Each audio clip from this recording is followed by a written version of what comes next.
Student activist, nurse and now district councillor. CAMILLE Yam is one of nearly 400 local politicians elected to a district council seat in a wave of support for pro-democracy candidates last November.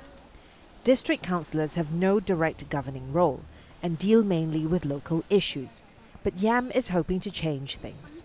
I think I will use about 70 to 18% of my time to do the community work, and then 10 to 20% for the meetings in district council and to arouse public concern to the political change.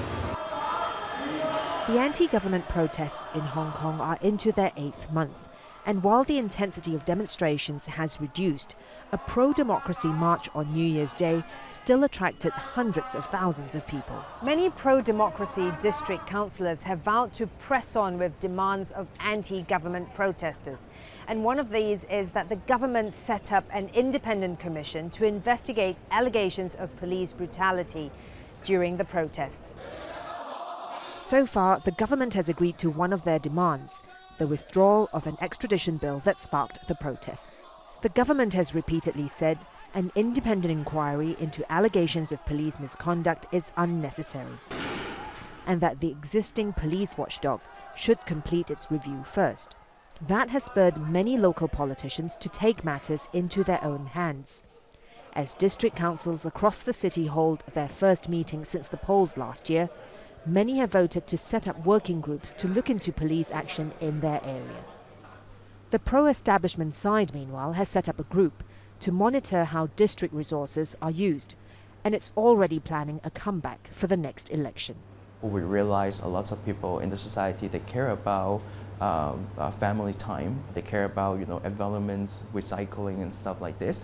Those are the things that we didn't put a lot of focus before, and in order to reach out to more audience, more voters, I think that's the part that we will have to focus on. Many pro-democracy supporters hope their success in the districts will also carry through into elections for Legislative Council members due in September. But the challenge isn't the same. Legislative Council elections are held on multi-seat constituency, single vote system. So this means that the pro-democracy movement will have to minimize the number of candidates so as not to allow votes to be too divided. Although a landslide victory isn't expected, it's possible the Legislative Council may see more pro-democracy candidates. And if that happens, Hong Kong's pro-democracy movement will be expanding its fight from the streets into the corridors of power.